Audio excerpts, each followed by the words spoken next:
जादी मुर्गी की कहानी। हरे भरे खेतों और ऊंचे पुराने पेड़ों से घिरे एक छोटे से गांव में राजू नाम का एक गरीब किसान रहता था। अपनी कड़ी मेहनत के बावजूद राजू को अपना गुजारा करने में संघर्ष करना पड़ता था, क्योंकि उसकी फसलें अक्सर खराब हो जाती थीं और उसके जानवर बहुत कम पैदा करते थे।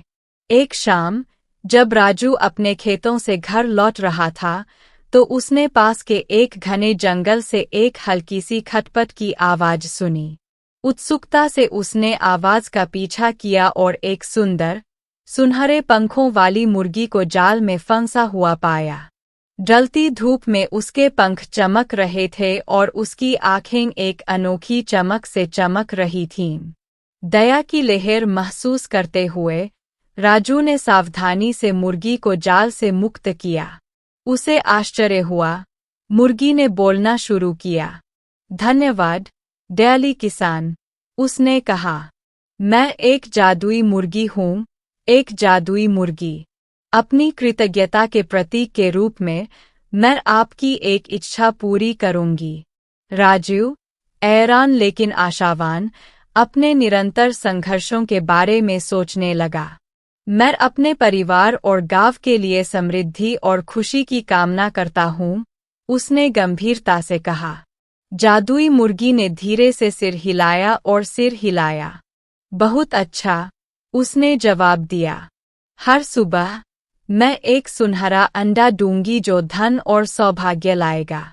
लेकिन याद रखें, सच्ची खुशी उदारता और दयालुता से आती है। उस दिन से हर सुबह जादुई मुर्गी राजू के घर में एक सुनहरा अंडा देती थी। राजू की जिंदगी रातों रात बदल गई। उसने अंडे बेच दिए और जल्द ही उसका खेत नई फसलों, स्वस्थ जानवरों और एक सुंदर घर के साथ फलने फूलने लगा। उसका परिवार फिर कभी भूखा नहीं रहा और उन्होंने आराम की जिंदगी का आनंद लिया। लेकिन राजू मुर्गी की बातें नहीं भूला।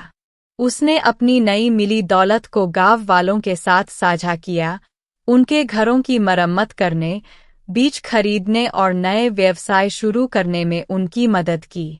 गांव समृद्ध हुआ और सभी लोग सद्भाव और खुशी से रहने लगे। एक दिन कालिया नाम के एक लालची व्यापारी ने राजू की जादुई मुर्गी के बारे में सुना। राजू की सफलता से ईर्ष्या करते हुए कालिया ने जादुई मुर्गी चुराने की योजना बनाई। देर रात वह राजू के खेत में घुस गया और मुर्गी को ले गया। जब राजू को चोरी का पता चला तो वह दुखी हुआ, लेकिन उसे वापस पाने का दृढ़ निश्चय किया। गांव वालों की मदद से राजू ने कालिया को अपनी आलीशान हवेली तक खोज निकाला। सामना होने पर कालिया ने मुर्गी को वापस करने से इनकार कर दिया, अपनी नई नई मिली दौलत का बखान करते हुए। अब वह मेरी है, उसने व्यंग्य किया। लेकिन जादुई मुर्गी ने कालिया को सबक सिखाया। अगली सुबह सोने के अंडे के बजाय उसने पत्थर का अंडा दिया। दिन ब दिन कालिया को केवल पत्थर के अंडे मिलते रहे, जबकि उसके लालच और स्वार्थ ने उसे बर्बाद कर दिया। अपनी गलती का एहसास होने पर कालिया ने जादुई मुर्गी राजू को लौटा दी और माफी मांगी। राजू, एक दयालु व्यक्ति होने के नाते, कालिया को माफ कर दिया और उसे गांव में रहने दिया। उसे उदारता और समुदाय के मूल्यों की शिक्षा दी। जादुई मुर्गी ने फिर से सोने के अंडे देने शुरू कर दिए और गांव की तरक्की जारी रही। राजू के दयालु व्यवहार ने उसके जीवन में जादू ला दिया था और उसकी दयालुता ने यह सुनिश्चित किया कि जादू उसके आसपास के सभी लोगों तक फैल जाए। जादुई मुर्गी की कहानी एक प्रिय कहानी बन गई, जो पीढ़ियों से चली आ रही है और सभी को याद दिलाती है कि असली धन सोने में नहीं बल्कि दयालु हृदय और उदार भावना की समृद्धि में निहित है।